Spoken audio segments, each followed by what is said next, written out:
भगवान साईनाथ के प्रति अपना श्रद्धा और नमन व्यक्त किया। मैं निवेदन करूंगा डॉक्टर पूनम श्रीवास्तव जी से कृपया मंच पर आए और आज हमारे इस महान विभूति और साथ ही साथ इस कार्यक्रम की संयोजना के बारे में अपने उद्गार व्यक्त करें। डॉक्टर पूनम श्रीवास्तव वर्तमान में प्राचार्य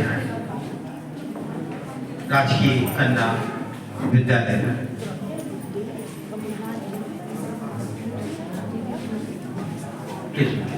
हेलो, इस सभागार में उपस्थित भाइयों बहनों एवं अभिभावकों को मेरा यथोचित प्रणाम। इसी क्रम में मंचासीन मुख्य अतिथि महोदय डॉक्टर के.पी. श्रीवास्तव जी को, कार्यक्रम की अध्यक्षता कर रहे श्री गिरीश चंद्र सिन्हा जी को एवं पीवी डिग्री कॉलेज के प्राचार्य श्री अमित श्रीवास्तव जी को मेरा हार्दिक नमन है, वंदन है, अभिनंदन है। साथ ही साथ निबंध प्रतियोगिता में स्थान पाने वाले सभी बच्चों को ढेर सारा प्यार और शुभकामनाएं। मीडिया बंधुओं को भी मेरा प्रणाम।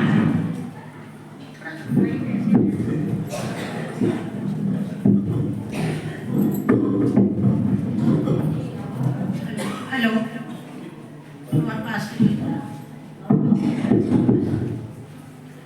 सर्वप्रथम मैं इस कॉलेज की प्राचार्य श्रीमती डॉक्टर नीलिमा श्रीवास्तव जी को एवं प्रबंधक अरविंद भाई साहब जी को उर्तल से धन्यवाद देना चाहती हूँ, जिन्होंने अस्वस्थता के बावजूद भी अपनी अस्वस्थता को दरकिनार करके आज हम लोगों को एक मंच पर एक साथ एकत्रित किया है।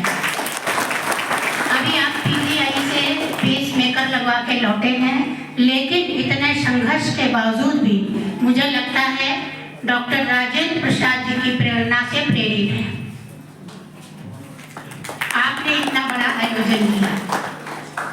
आज हम लोग कायस्थ कुल के गौरव भारत के प्रथम राष्ट्रपति डॉक्टर राजेंद्र प्रसाद जी की जन्म जयंती को एक प्रेरणा दिवस के रूप में बनाने के लिए यहाँ पर आए हुए हैं। उनका कहना था, प्रसाद जी कहते थे कि जो बात सिद्धांत में गलत है वो बात व्यवहार में कभी सही नहीं हो सकती। अगर सिद्धांत में गलत है तो व्यवहार में भी गलती ही रहेगी। और आपने देखा होगा, हम लोगों ने भी देखा है, जीवन में 3 तरह के लोग हमें देखने को मिलते हैं। एक तो वो लोग होते हैं जो बातें बड़ी बड़ी करते हैं, सपने बड़े बड़े सजाते हैं, लेकिन परिश्रम के भय से, मेहनत की भय से काम को शुरू ही नहीं करते हैं। रास्ते की बाधाओं को सोच लेते हैं, मुश्किलों को सोचकर वो काम शुरू नहीं करते हैं। वो सोचते हैं कौन अपने सुख चैन में आग लगाए, आराम से रह रहे हैं, खा रहे हैं, पी रहे हैं, बस इतना ही उनके जीवन का उद्देश्य रहता है। दूसरे उस तरह के लोग होते हैं जो कहने से शुरू तो कर देते हैं काम। उनको लोग इतना प्रोत्साहित करते हैं तो वो काम शुरू कर देते हैं और थोड़ी दूर चलते भी हैं, लेकिन जहाँ उन्होंने मुश्किलें देखी, बाधाएं देखी, तो वहाँ से वापस लौट लेते हैं, घबरा जाते हैं। उनके अंदर धैर्यता की कमी होती है, उनकी इच्छा शक्ति दृढ़ नहीं होती है। और तीसरे वो लोग होते हैं जो चल पड़े तो चल पड़े, वो रास्ते की बाधाओं से नहीं डरते हैं, हर परिस्थिति, हर बाधाओं से संघर्ष करते हुए अपने लक्ष्य को, अपने सपनों को साकार करते हैं। वही इतिहास रचते हैं, वही इतिहास रचते हैं, वही हमारे प्रेरणा स्रोत बनते हैं। जैसे हमारे डॉक्टर राजेंद्र प्रसाद जी, स्वामी विवेकानंद जी, लाल बहादुर शास्त्री जी और सुभाष चंद्र बोस बनते हैं। संग्राम जिंदगी है, लड़ना इसे पड़ेगा। संग्राम जिंदगी है, लड़ना इसे पड़ेगा, जो लड़ नहीं सका वो आगे नहीं बढ़ेगा, जो लड़ नहीं सका वो आगे नहीं बढ़ेगा। कोई भी कायरों का इतिहास क्यों पढ़ेगा? आज हम लोग बड़े बड़े अपने नेताओं के, बड़े बड़े महात्माओं के इतिहास को पढ़ते हैं, उनसे प्रेरणा लेते हैं, लेकिन कोई भी कायरों का इतिहास क्यों पढ़ेगा? कुंदन वही बनेगा जो आग में तपेगा, कुंदन वही बनेगा जो आग में तपेगा। तो बच्चों, आप सब युवा हैं और युवा अवस्था ही श्रेष्ठ अवस्था होती है कुछ कर गुजरने को। हम लाकर सोचें, समय हमारा निकल गया तो हम सोच ही सकते हैं, शारीरिक रूप से कुछ कर नहीं सकते ज्यादा, लेकिन युवा अवस्था ऐसी अवस्था है कि अगर वो सोच लेती है, उसका अपना लक्ष्य, अपना सपना साकार करने में लग जाती है, तो वो उसको पूरा ही कर लेती है। जिसके युवा वो है जिसके हाथों में शक्ति है, पैरों में गति है, हृदय में ऊर्जा है और आंखों में सपने हैं, वही व्यक्ति युवा है। युवा शक्ति वो शक्ति है जो अंगड़ाई लेने मात्र से इतिहास नहीं, भूगोल भी बदल सकती है। बच्चों, आप लोग युवा हैं और आप लोग हमारे देश के कर्णधार हैं।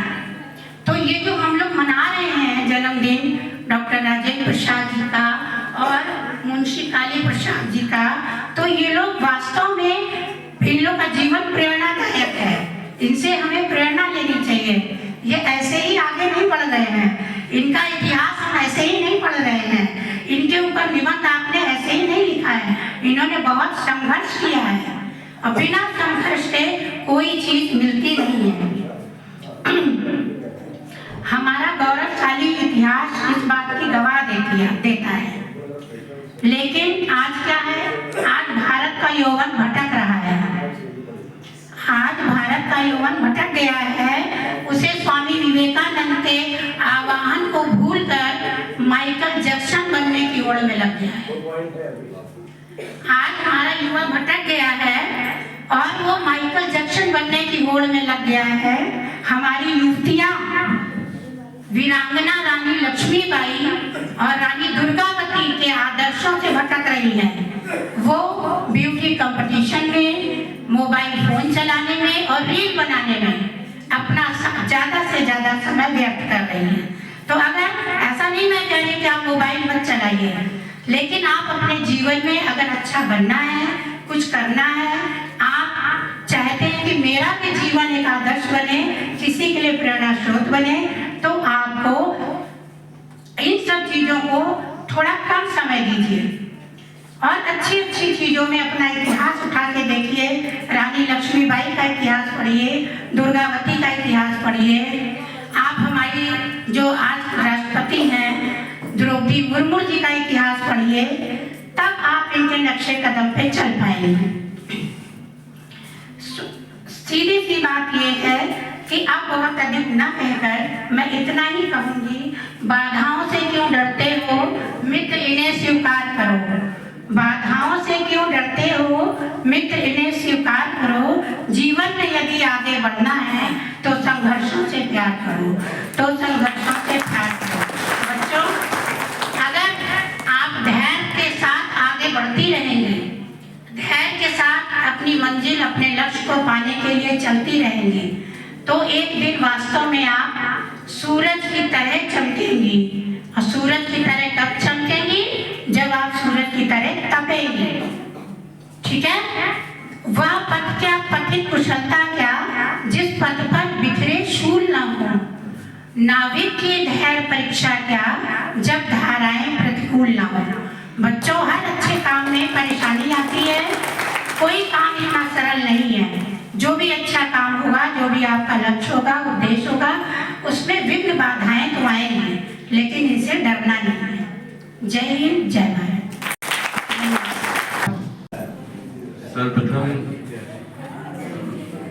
आज के प्रेरणा दिवस के अवसर पर उपस्थित हुए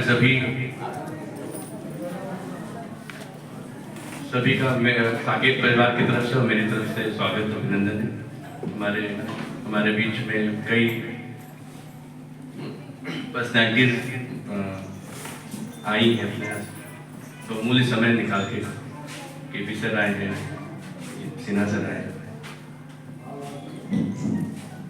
बहुत सारी बातें होंगी, अभी मुझे पता है राजेंद्र प्रसाद जी के बारे में होंगी, मुंशी काली प्रसाद भास्कर जी के बारे में होंगी।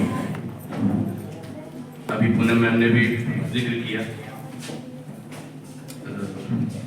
अशोक सर ने भी अभी डिस्कस किया कि हमें उनके आदर्शों पे चलना है, हम उनके आदर्शों को भूल रहे हैं। पर मुझे प्रॉब्लम इससे कहीं ज़्यादा बड़ी दिखती है। मैं आपको एक्सपीरियंस बताता हूँ। ये बैनर डिज़ाइन कर रहा था, उस बैनर को डिज़ाइन करते समय मुझे केवल आदर्शों को भूला नहीं, हमने हम राजेंद्र प्रसाद जी को भी भूल चुके हैं, हम काली प्रसाद जी को भी भूल चुके हैं, और हम नहीं, गूगल भी भूल चुका है। विश्वास ना हो तो एक बार गूगल पे जाके फोटो सर्च करिए, काली प्रसाद भास्कर जी की, एक यही फोटो मिलेगी। ये चिंताजनक बात है। इतने बड़े बड़े ट्रस्ट आपने देश को दे दिए। राजेंद्र प्रसाद जी देश के पहले राष्ट्रपति, उनकी गिनी चुनी 4 तस्वीरें हैं नेट पे। आपको सेलिब्रिटीज की फोटो मिल जाएंगी, गांधी जी की मिल जाएगी, नेहरू जी की बहुत सारे पोज में मिल जाएंगी फोटो। राजेंद्र प्रसाद जी की फोटो नहीं है। बच्चों ने निबंध लिखा होगा तो उनको कठिनाइयों का सामना भी करना पड़ा होगा कि नेट पे विकिपीडिया पे जाके एक छोटा सा पैराग्राफ मिल जाता है, 3-4 आर्टिकल्स मिल जाएंगे पुराने पेपर्स में, उसके ज़्यादा कोई इंफॉर्मेशन अवेलेबल ही नहीं है। गूगल जिसको सब पता है, हमारी छींक से लेके कैंसर तक की सारी बातें पता है गूगल को, पर मुंशी काली प्रसाद कौन थे उनके बारे में कुछ नहीं पता है। मुंशी जी के बारे में तो विकिपीडिया को भी नहीं पता है। केवल एक KP ट्रस्ट की वेबसाइट पे एक छोटा सा पैराग्राफ लिख के आता है कि आपने संगठित किया, बस, इससे ज़्यादा कुछ नहीं। एक बड़ा मेरे लिए बड़ी कठिनाई थी कि हम कैसे ये कहाँ से फोटो लाए कि एनिमेटेड सी फोटो मिल रही थी, और एक फोटो मिलती है, वो किसी ने मूवी बनाई थी आपके ऊपर, वहाँ से एक फोटो मिलती है, वो भी असली फोटो नहीं। तो ये सोचने की विषय है कि ऐसा क्या हो गया कि क्या ये अचानक से गायब हो गए हमारे ध्यान से, हमारे किताबों से, या सिस्टमेटिकली गायब किया गया। हिस्ट्री के साथ बहुत बड़ा अन्याय हुआ। चाहे वो संविधान की बात करते हैं तो केवल हम अम्बेडकर साहब को याद करते हैं, हम भूल जाते हैं कि कॉन्स्टिट्यूएंट असेंबली के अध्यक्ष कौन थे, कि अध्यक्ष का कोई काम नहीं था। तो ये जो लिमिटेड हिस्ट्री हम लोग को बचपन से पढ़ाई गई है, वो भी इसके लिए जिम्मेदार है। और जनरेशनल हम लोग ने इस चीज को, जो आज स्थितियां क्रिएट हुई, ये एक दिन का नहीं है। अभी नीचे हम लोग बात कर रहे थे, ये DNA से जेनेटिकली हम लोगों ने ट्रांसफर किया है, कि हम लोग भी तो नहीं बताते हैं। बच्चों को फैंसी ड्रेस होता है तो वही 2-4 कॉस्ट्यूम से पहना के भेज दिया जाता है 26 जनवरी 15 अगस्त, उसके ऊपर हम लोग सोच भी नहीं पाते हैं कि अच्छा ये भी स्वतंत्रता सेनानी थे। जब हम सोच नहीं पाते, जब हम बता नहीं पाते हैं, उसके बाद दोष देना तो बड़ा आसान होता है कि आज की युवा जनरेशन कुछ कर नहीं पा रही है। उनको पता ही नहीं है, उनको पता ही नहीं है। मुझको भी बहुत ज़्यादा डिटेल नहीं पता है, और मुझे विश्वास है यहाँ बैठे जितने भी मेरे एज के या मेरे समतुल्य एज के होंगे, उनको डिटेल्स नहीं पता होगा। वो चाह के भी, जैसे मैंने रीजन बताया, वो चाह के भी किताबों में कुछ नहीं, किताब सुनी पड़ी हुई है, आपको उनका डिटेल नहीं मिलेगा। और यहीं से एक और बहुत बड़ी प्रॉब्लम, अगर मैं पर्टिकुलरली कायस्थ समाज के बारे में बात करूं तो यहाँ से एक बहुत बड़ी समस्या की जानकारी आभास लगता है कि क्या केवल राजेंद्र प्रसाद और मुंशी काली प्रसाद ही गायब हुए कि हम सब भी गायब हो गए हैं। जो एक समय था कि कहा जाता था कि प्रशासनिक सेवाएं हो, जुडिशरी हो, या कोई भी नेतृत्व की बातें होती थी तो एक पर्टिकुलर एक कहा जाता है कि यहाँ के लोग तो प्रतिनिधित्व होगा ही होगा। आज की डेट में वो भी नहीं है। राजनीतिक रूप से तो गायब हो चुके हैं, गिने चुने 3-4 नाम आपको मिलेंगे, वो भी बहुत लिमिटेड। तो ऐसी स्थिति में जब हम हर क्षेत्र से गायब होते जा रहे हैं तो उसके कारण भी ढूंढने की जरूरत है कि ऐसा क्यों हो रहा है। क्या हमारी बुद्धि में कमी आ गई या हम लोग मतलब जो बहुत स्मार्ट माने जाते थे, बहुत इंटेलिजेंट माने जाते थे, जिनकी पूजा ही हम कलम दबात की करते थे, तो क्या हमारी बुद्धि में कोई कमी आ गई या ऐसा क्या हुआ है? इस पे यहाँ बैठे सभी विद्वानों को, हमारे राजनेताओं को, जो भी सोचता है समाज के बारे में, उनको सोचना चाहिए कि ऐसा क्या हुआ, ऐसा क्या करें कि इसको सुधारा जा सके। क्योंकि ऐसे आप वोट बैंक भी नहीं, सच्चाई को सामने इंट्रोस्पेक्शन करिएगा तो आप वोट बैंक भी नहीं बचे हैं। तो जो वोट बैंक तक नहीं बचे तो आप प्रासंगिकता खत्म होती जा रही है। तो अपने आप को थोड़ा स्ट्रॉन्ग करने की ज़रूरत है, और जब हम स्ट्रॉन्ग होंगे तो हिस्ट्री अपने आप, हिस्ट्री जैसे पूनम मैम ने कहा कि जो है इतिहास कमज़ोरों का इतिहास कोई नहीं याद रखता है, कायरों का इतिहास कोई नहीं याद रखता है। तो उस तमके से हम लोग को हटना पड़ेगा कि नहीं हम कमज़ोर कायर नहीं, तो इतिहास फिर से लिखा जाता है, जो जब मजबूत हुआ है उसका ही इतिहास लिखा गया है। तो मजबूत हम लोग अपने आप को इतना मजबूत कर ले कि तभी राजेंद्र प्रसाद जी की ही बात हो पाएगी, तभी मुंशी काली प्रसाद की बात हो पाएगी। वरना विश्वास मानिए, मेरा बेटा है 3 साल का, मुझे पूरा पता है कि जब तक बड़ा होगा कोई जिक्र नहीं होने वाला है इन लोगों का। अभी कुछ ये हम लोग आधे घंटे बैठ के इसके बारे में चर्चा कर लेने से अगर इनकी आत्मा को शांति हमारे पूर्वजों को मिल जाती हो तो बात अलग है, पर न्याय तो नहीं मिलेगा। इन्होंने जितने कार्य किए हैं उस कार्य को न्याय नहीं मिलेगा, तो उसके लिए खुद को हम लोगों को स्ट्रॉन्ग करना पड़ेगा। अभी नीचे हम सिद्धांत से चर्चा हम लोग कर रहे थे क्या किया जाए, तो हुआ कि फैक्ट्री किया जाए या कुछ, वहीं चर्चा हुई कि नहीं बिजनेस में तो हम लोग आ नहीं सकते, जेनेटिकली हमारे अंदर वो चीज़ नहीं है। सच्चाई है कि हम लड़ नहीं सकते, जेनेटिकली बचपन से बताया जाता है कि नहीं तुम लड़ नहीं सकते हो, लड़ना मत, वही बोले शांति से रह लेना, चुप रहना, क्योंकि तुम लड़ाकू नहीं हो, तुम मुंडे नहीं बन सकते हो, तुम राजनीति में नहीं जा सकते। केवल बचपन बच्चा पैदा होता है IAS बन जाना, वो बेचारा IAS नहीं बन पाता, कभी करोड़ों में मुट्ठी भर IAS बनते हैं, चलो कुछ नहीं PCS ही बन जाओ, वो भी नहीं बन पाए। तो वो जो फ्रस्ट्रेशन होता है वो केवल उसको बेरोजगार ही बनाता है और कुछ नहीं बनाता है।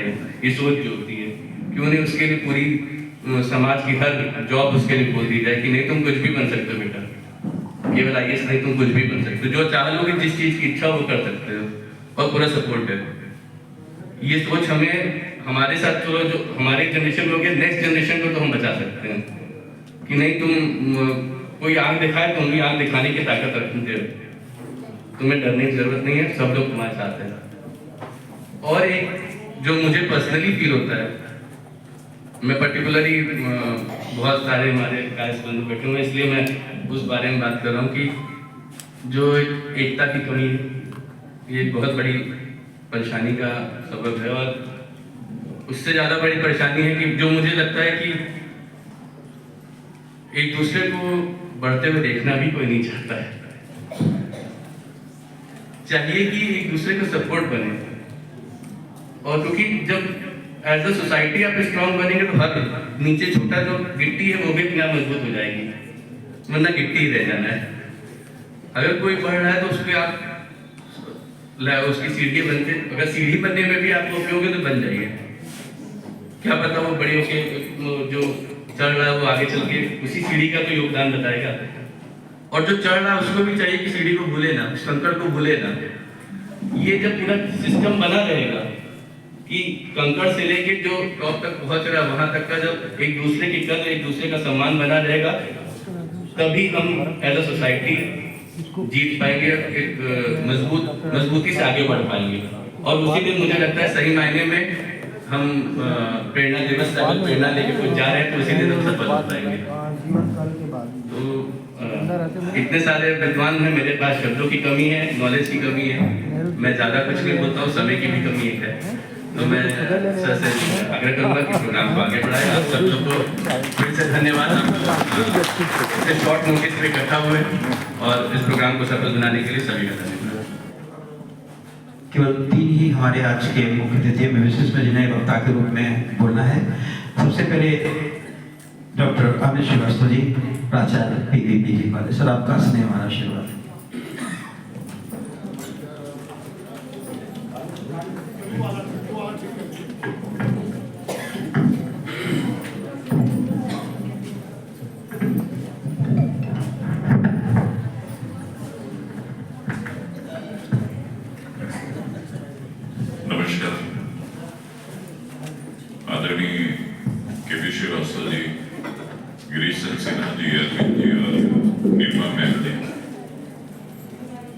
बैठे सभी सम्मानित लोगों को, मुझे आइडिया नहीं था कि मुझे बोलना पड़ेगा,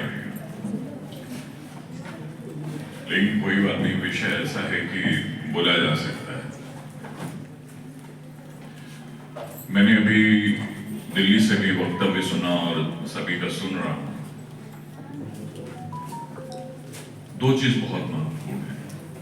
आज एक गौरव दिवस है और एक दिवस यह भी है कि आज एक संदेश भी देना है। बात संदेश क्या है, प्रेरणा की बात है। जितने वक्ता भी अभी तक आए उन्होंने बहुत महत्वपूर्ण विषयों को डिस्कस किया और कुछ चिंताएं भी जताई और बच्चों ने निबंध भी लिखा। देखिए, बहुत सी चीजें जो लिखी हैं और जिन्हें हम पढ़ सकते हैं, उन्हें बार बार दोहराने की आवश्यकता नहीं है कि वो राष्ट्रपति थे, भारत रत्न थे, कहाँ से शिक्षा पढ़े, ये सब उपलब्ध है, सबको पता है। हम डिस्कस क्या कर सकते हैं। और अभी ये कहा गया कि उनके विचारों को प्रोपोगेट करना है, लोगों को कन्विंस करना है, विचारों को फैलाना है। और जो अभी यहाँ पे युवा साथी बोल रहे थे, वो क्या, उनकी भी चिंता यही थी संभवतः। कई चीजों का अमेलगमेशन हो चुका है।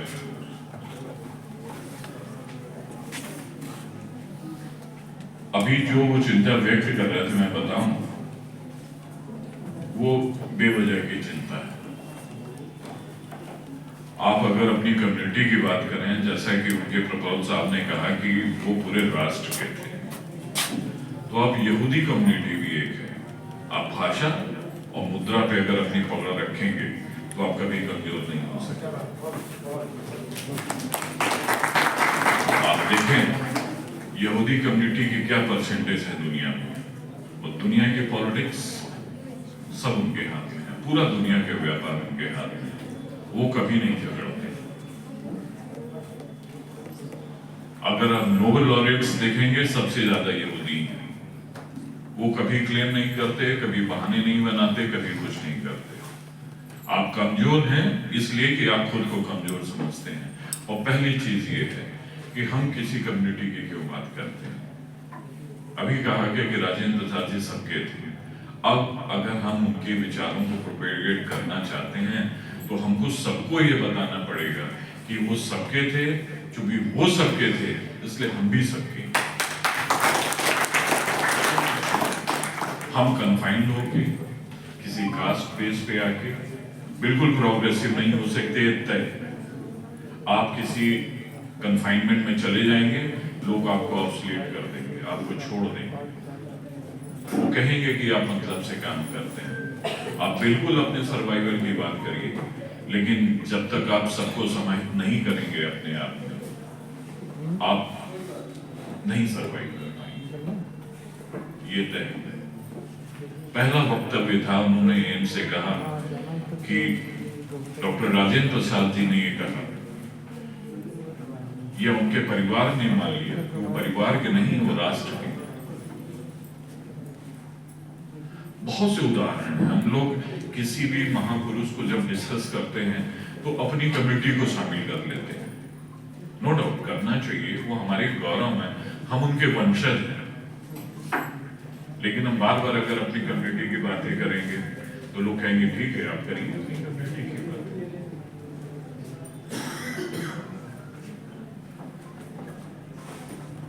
हम कुछ लिखी हुई बातें करते हैं, जो कहाँ पढ़े, कहाँ पैदा हुए, किस स्कूल में पले बढ़े।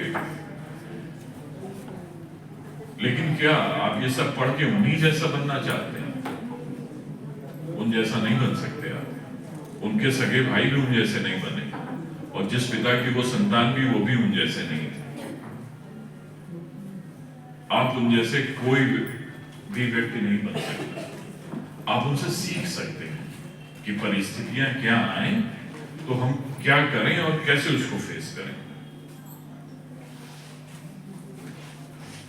भारत रत्न थे, पहले राष्ट्रपति थे, कैलकाटा यूनिवर्सिटी से पढ़ाई करी उन्होंने, तो जाहिर सी बात है वो जीनियस थे।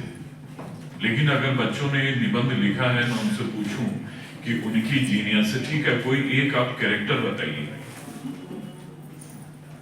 और मैं सभी से पूछ सकता हूं ये बात है कि वो जीनियस थे, इसका कोई एक ऐसी एक्टिविटी उनकी बताइए। वो ओमनीडेक्स्ट्रस थे, वो दोनों हाथ से बराबर लिखते थे, लेफ्ट एंड राइट दोनों हाथ से लिखते थे। एबिलिटी थी। हमको उनसा नहीं बनना है, उनसे हमें सीखना है, और हम सीखेंगे तो हमें आइडिया को अपने आप ही प्रोपेगेट होंगे। जब उनकी क्वालिटी की बात करेंगे, आप ताजुब करेंगे कि बिहार में बीएसएफ के रिटायर्ड सिपाही हैं, वो एक स्कूल चलाते हैं और उनके स्कूल के 100% बच्चे दोनों हाथ से लिखते हैं। 100% बच्चे, और आप इसको नेट पर सर्च कर सकते हैं। अभी ये बात भी हुई कि हम नेट से गायब हो गए। आप क्यों गायब हो गए? भाई आजकल आप एक गाना नेट से नहीं हटा सकते, और लोगों ने नेट से हट गए, प्रासंगिकता खत्म हो गई। आपका उन चीजों को होल्ड नहीं रह गया जिसमें समाज का इंटरेस्ट है। केवल अपनी बात करके कुछ नहीं हो सकता। अगर मैं आपसे पूछूं कि एक यहाँ फोटो भी लगी है कि रसगुल्ला अगर ना होता तो एक बहुत महान व्यक्तित्व आपको न मिलता। क्या आप जानते हैं वो कौन है? स्वामी विवेकानंद। बहुत खाने के शौकीन थे, उनके फादर अटॉर्नी थे। उनके कजिन ने उनसे कहा कि चलिए मैं आपको रामकृष्ण परमहंस जी से मिलवाता हूं, और रामकृष्ण परमहंस जी से जो भी व्यक्ति मिलने जाता था वो उनको रसगुल्ला खिलाते थे। तो उनका मुझसे उनसे मिलके क्या होगा? बोले अरे रसगुल्ला पा जाओगे। तो रसगुल्ला खाने चले गए। विश्वास करिए, सही बात है। अब इसका ये मतलब नहीं कि बच्चे कहीं भी कोई रसगुल्ला मिले तो चले जाएं। रसगुल्ला इन द सेंस कि नेचर आपको इशारा करता है, आप अपना नेचुरल ड्राइव ढूंढिए, आप वो करिए जिसके लिए आप बने। जमाने में कोई भी दो व्यक्ति एक से नहीं हुए। आप राजेंद्र प्रसाद नहीं बन सकते, आप विवेकानंद नहीं बन सकते, आप एपीजे कलाम नहीं बन सकते। आप उनसे सीख सकते। उद्देश्य है सीखना, प्रेरणा बनाना, उनके विचारों को सुनना, पढ़ना, और जाहिर सी बात है जो सभी की चिंता है कि उसे प्रोपेगेट करें, उससे सबको अवगत कराना, क्योंकि उनके विचार न उनके व्यक्तिगत कोई प्रॉपर्टी है, न हमारी व्यक्तिगत प्रॉपर्टी रहेगी कभी। चलिए, हमारे यहाँ अब हर उम्र के गेस्ट आ चुके हैं। इनका भी स्वागत है, क्योंकि इनका किसी ने नहीं किया, हम कर रहे हैं।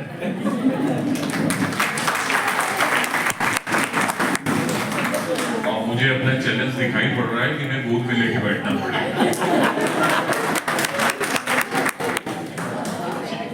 बहुत बहुत धन्यवाद आपको और आप सबको। लेकिन ये उद्देश्य बहुत अच्छा है।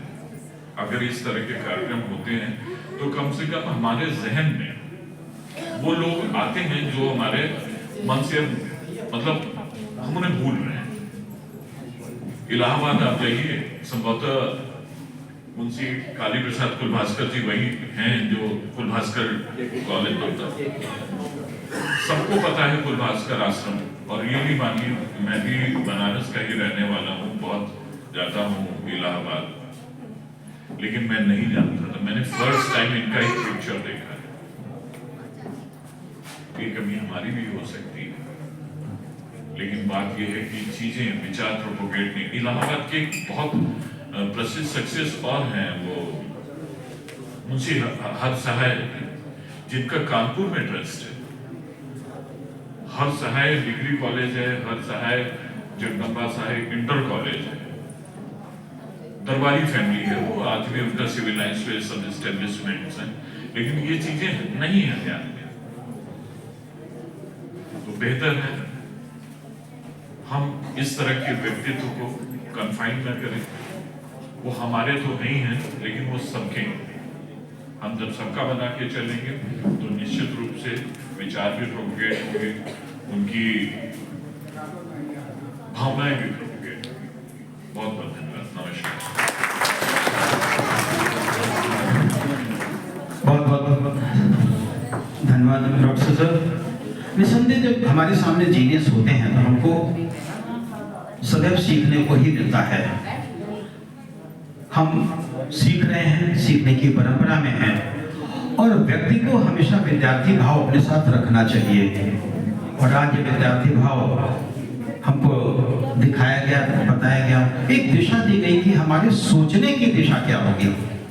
निसंदेह बहुत बहुत धन्यवाद doctor Amit sir.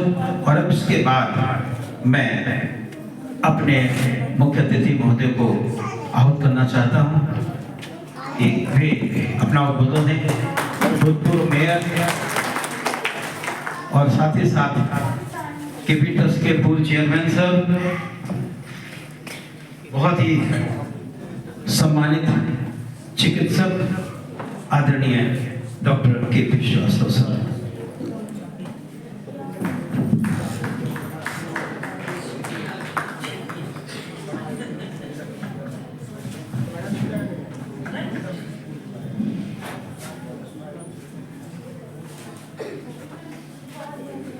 Saket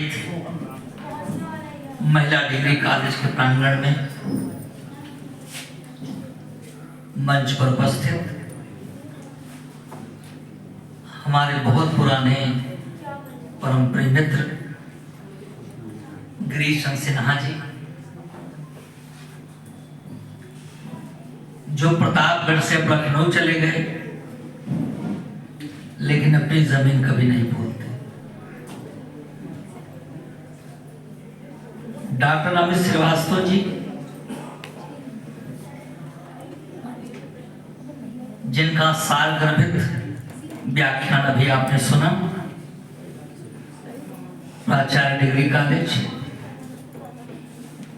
doctor नीलम श्रीवास्तव जी, प्राचार्य साकेत महाविद्यालय। अरविंद श्रीवास्तव जी, जिन्होंने अपने प्रयास से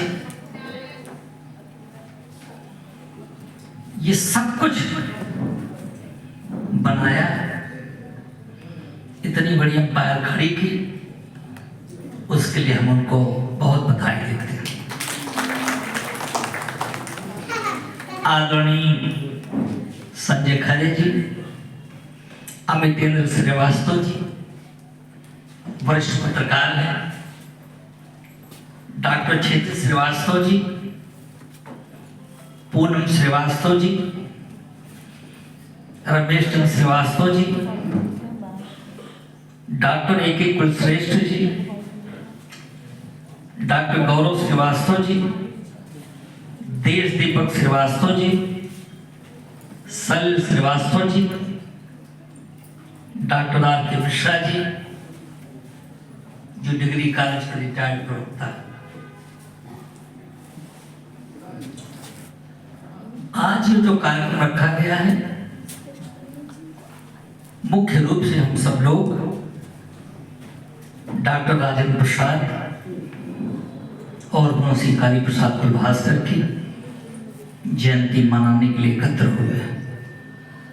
आज 3 दिसंबर है, दोनों का आज जन्मदिन है।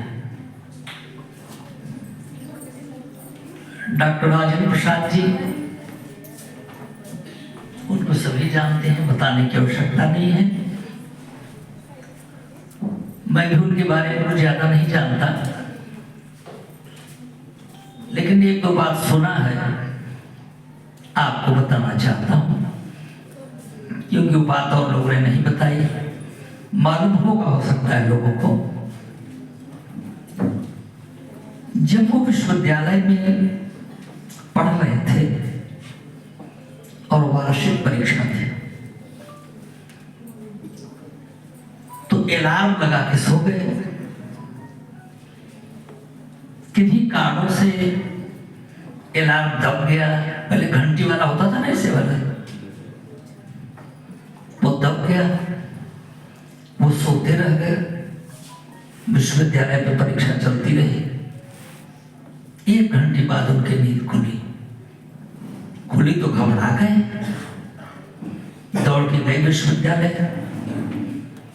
1 घंटे तक लेट होने पर जो वहां अध्यापक टीचर रहते थे वो अलाउ कर देते थे, लेकिन 1 घंटे से भी कुछ ज्यादा हो गया था। उन्होंने कहा राजेंद्र जी अब कुछ नहीं हो सकता, हम आपको प्रवेश नहीं दे सकते। लेकिन उनको सभी जानते थे, बहुत विद्वान थे, पढ़ने में बहुत ही अच्छे, इसकी कल्पना नहीं की जा सकती। वो तुरंत दौड़ के वाइस चांसलर के पास गए। वाइस चांसलर ने कहा तो मैं आपको परमिशन तो दे दूंगा, लेकिन आप करोगे क्या? सब आधा टाइम तो बीत गया। कहा सर उसकी चिंता आप न कीजिए। कुछ उनके बोर्ड में आए जब बैठे तो अब तो स्थिति बदल गई। नहीं, पहले लिखा जाता था डू एनी 5 क्वेश्चंस। 8 क्वेश्चन दिए गए और 5 कोई आपकी जो मर्जी हो 5 कर दीजिए। उन्होंने 8 क्वेश्चन पूरा कर दिया, 8 क्वेश्चन लिखा और लास्ट में लिखा सी एनी 5 क्वेश्चंस। और जब वो एग्जामिनर के पास गया तो एग्जामिनर ने फ्रंट पेज पे लिखा examinee is better than examiner. ये उनकी विद्वता थी, कम लोग जानते हैं। बहुत विद्वान थे। जब स्वतंत्रता की लड़ाई शुरू हुई तो शुरू में गांधी जी से उनके विचार नहीं मिलते थे, दूरी थी दोनों नेताओं के बीच में। लेकिन धीरे धीरे करके सारे जितने महान नेता थे, जितने बड़े बड़े नेता थे, सब गांधी जी को अपना नेता मानने लगे। और कुछ ऐसा परिवर्तन हुआ कि डॉक्टर राजेंद्र प्रसाद जी भी गांधी जी को अपना नेता मानने लगे। अभी बात आई थी संविधान की, बहुत बड़ा रोल डॉक्टर राजेंद्र प्रसाद जी का संविधान बनाने में था। लेकिन वोट की राजनीति के कारण आप लोग मेरी बात समझ गए होंगे, जब संविधान की बात आती है तो एक ही नाम लिया जाता है। ये स्थितियां थी। उन्होंने पूरा जीवन राष्ट्र के लिए समर्पित कर दिया, देश के लिए समर्पित कर दिया।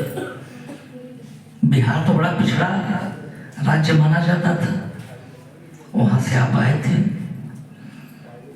एक बार लोगों ने उनसे पूछा कि कायस्थ जो जाति है पिछड़ क्यों रही है?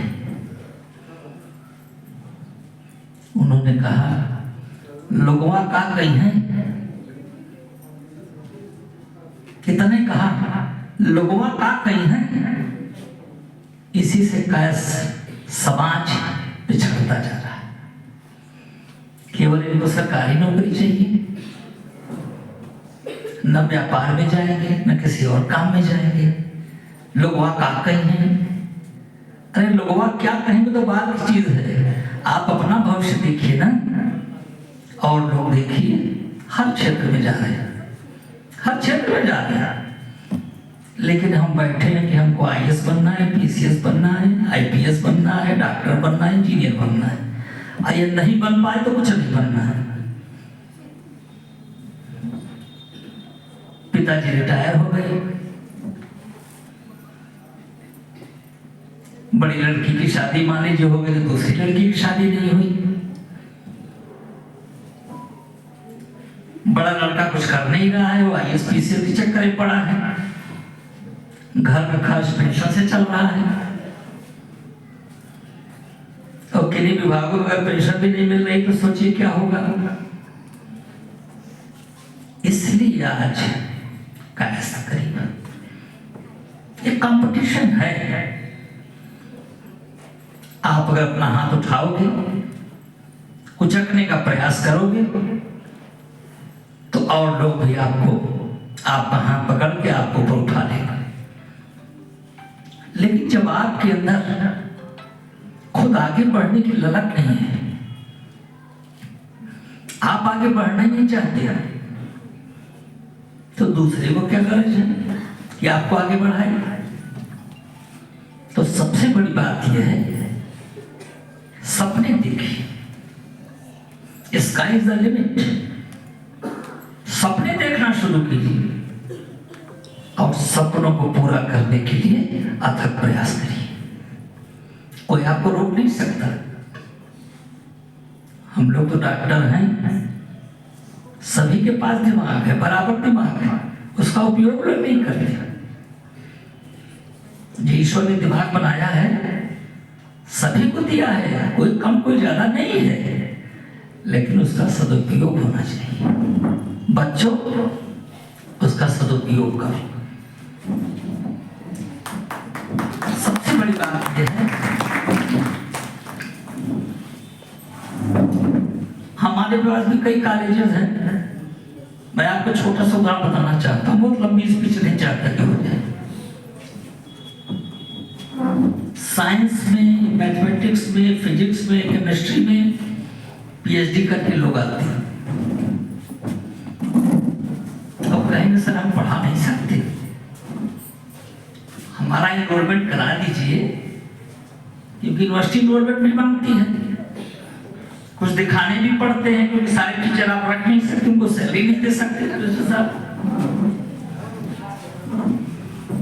पढ़ा नहीं सकते क्योंकि हम रीवा यूनिवर्सिटी से पीएचडी किए। कोई कहेगा हमने यहाँ से किया है, कोई कहेगा ओपन यूनिवर्सिटी से किया है, कोई कहेगा पंजाब यूनिवर्सिटी से हमने लिया है डिग्री। तो टीचर जब कुछ पढ़ा ही नहीं पाएगा, पढ़ाएगा नहीं बच्चों को, तो क्या होगा। एक बार पब्लिक स्कूल भी है, तो एक साल बड़े नेता टाइप के थे, हमारे बच्चे थे, कहा कि हमारी लड़की है, बहुत अच्छी लड़की है पढ़ाने में, और उसको आप रख लीजिए। मैंने प्रिंसिपल साहब से कहा कि मैं भेज रहा हूँ, अगर ये लड़की अच्छी हो तो उसको रख लीजिए। वो गई, प्रिंसिपल साहब ने कहा तुम केवल प्रार्थना पत्र लिख के दे दो,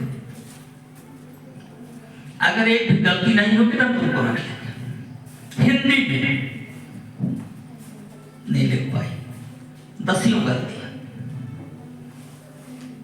ये किसको पढ़ाएंगे और बच्चे क्या पढ़ेंगे। पिछले 10-15 साल से जो नकल का बोलबाला है,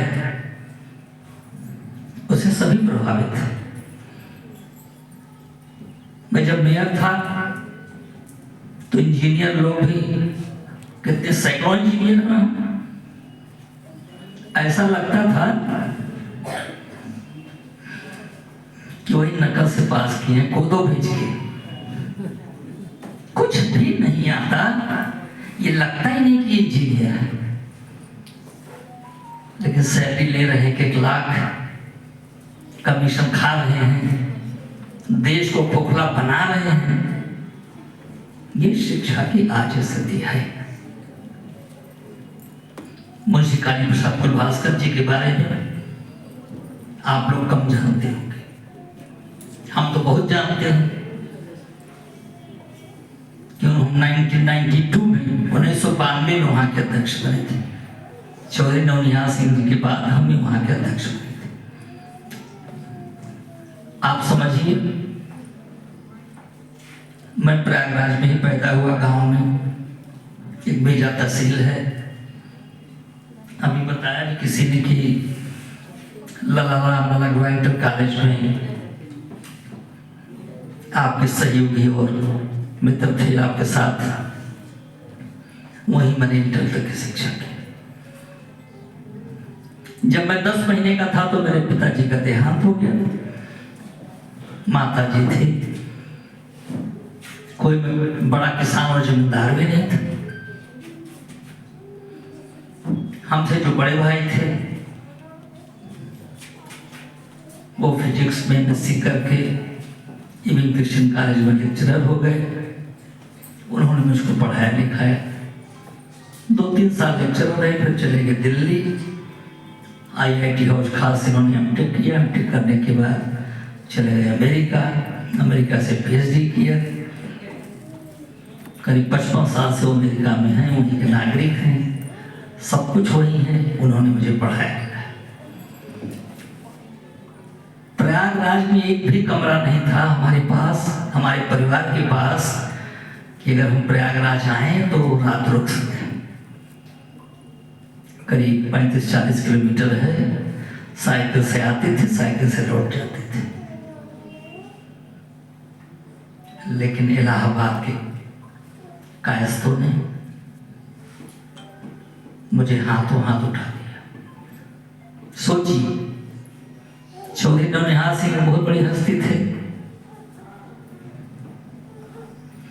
और वो प्रयागराज जहाँ हजारों की संख्या में न्यायाधीश रहते हो, IAS IPS रिटायर्ड वो सब रहते हो, उन्हीं लोगों ने मुझको अपना अध्यक्ष बनाया।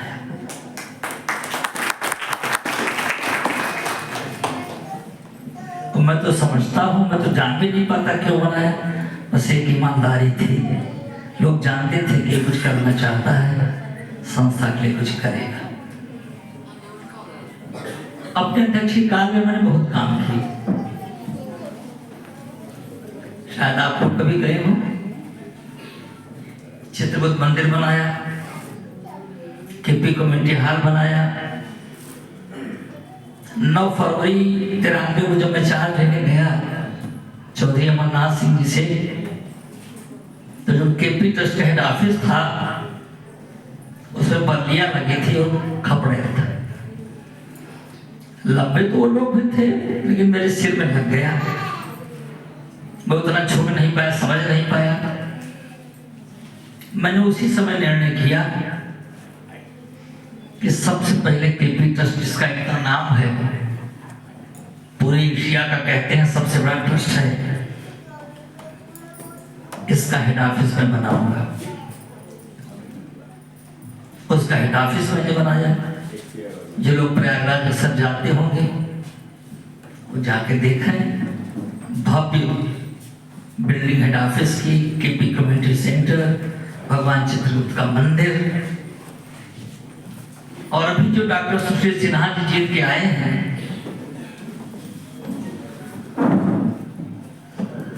उनको भी हम ही लोगों ने जिताया है।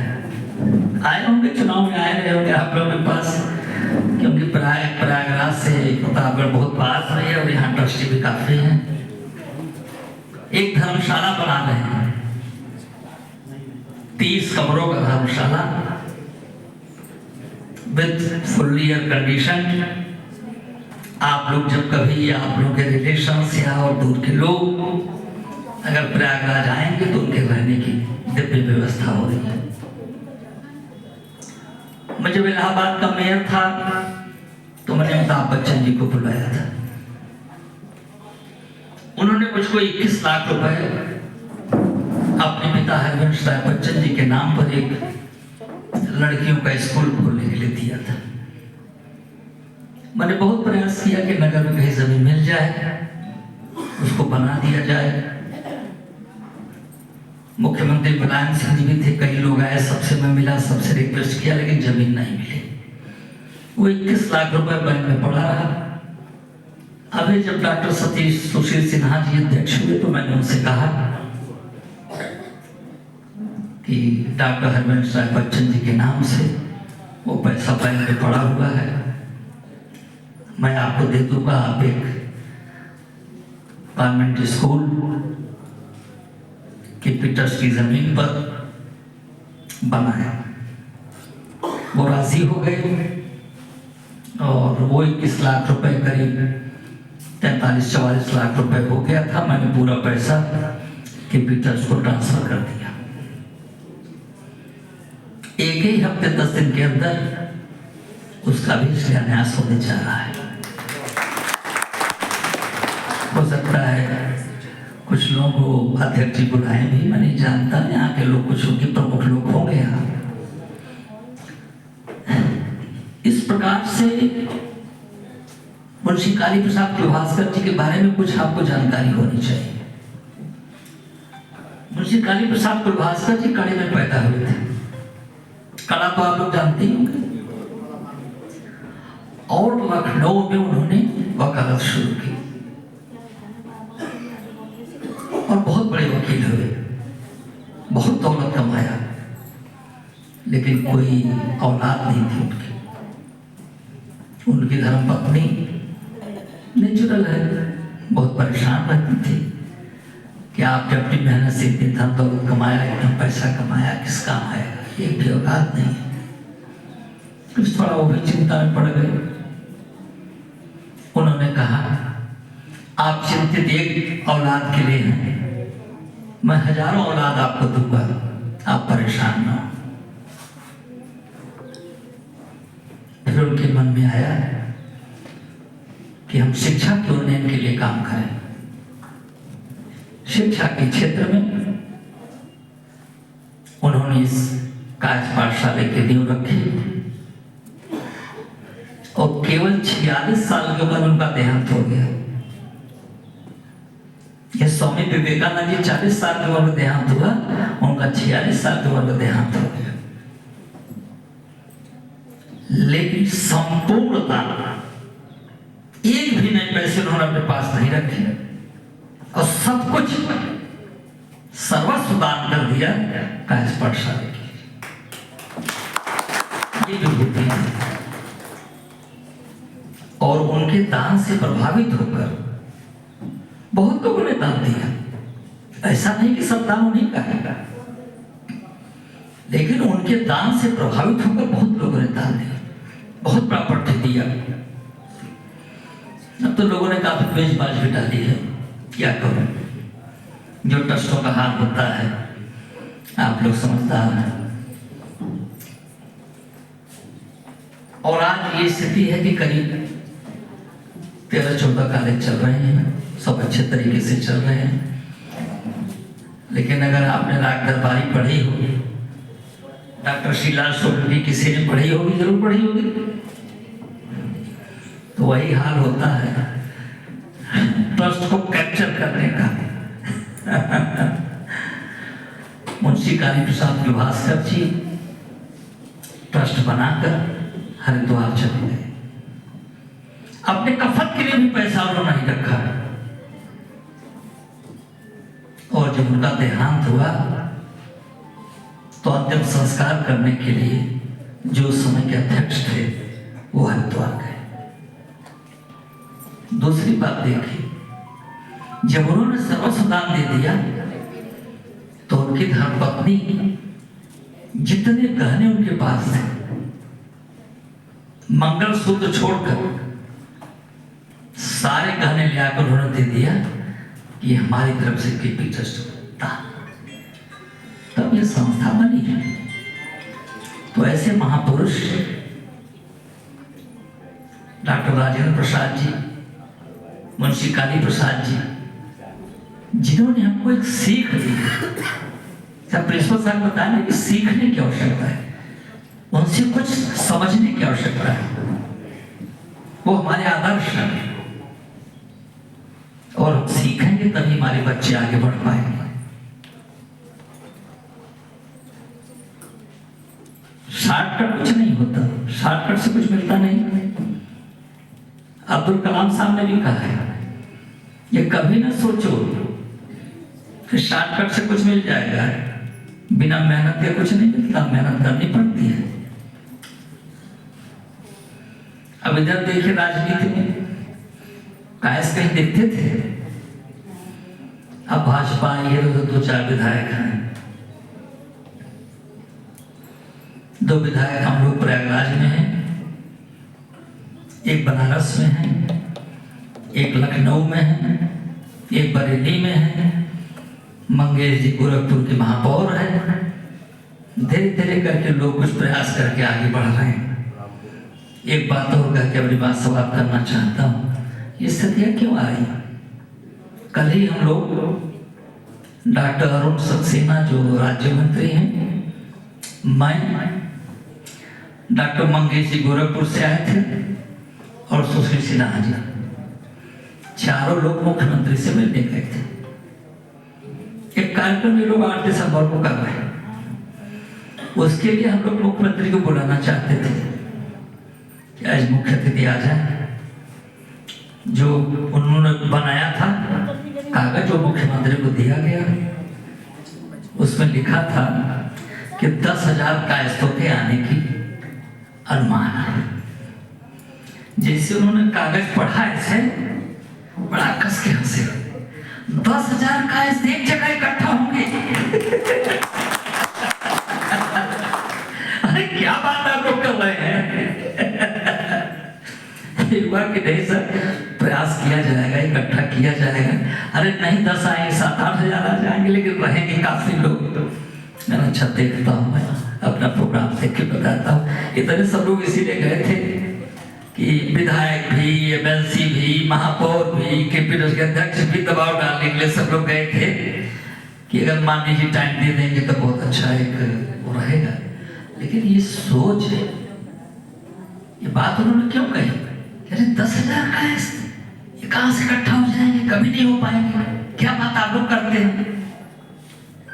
इस चीज की कमी है, इसी चीज की कमी है। अगर आप संगठित होंगे तो आप ताकतवर होंगे। कहा है ना कि बटेंगे तो कटेंगे, तो यहां भी लागू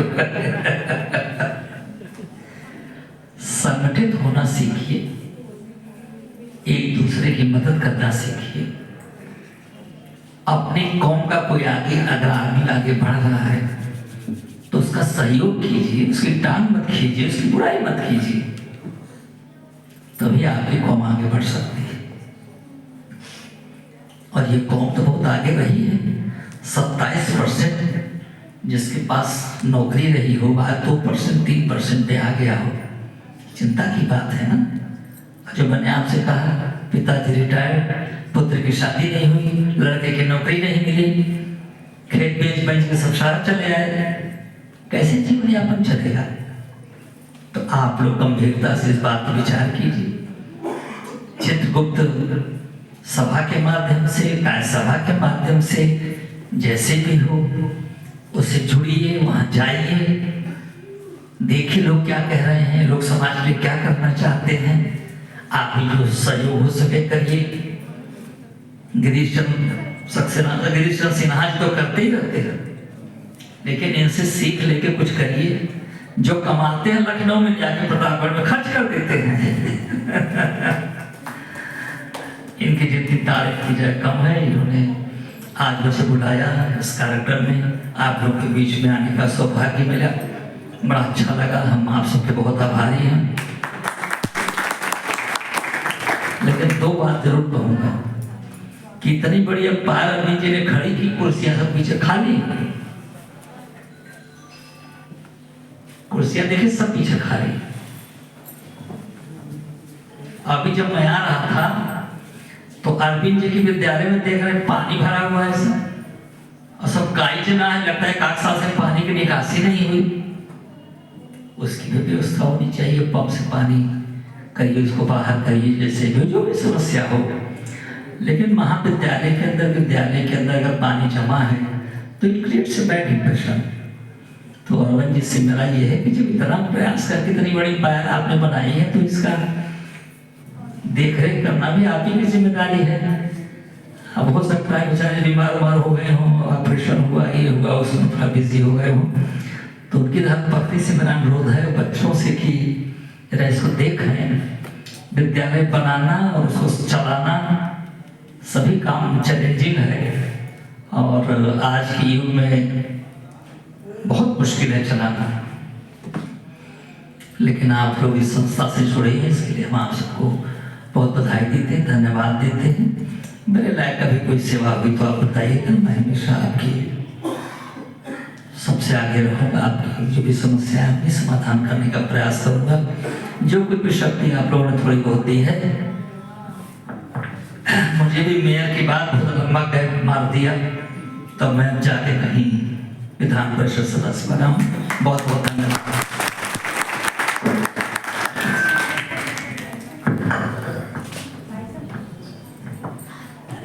सम्राट डॉक्टर साहब एक प्रयास और नियमित प्रयास का ही नतीजा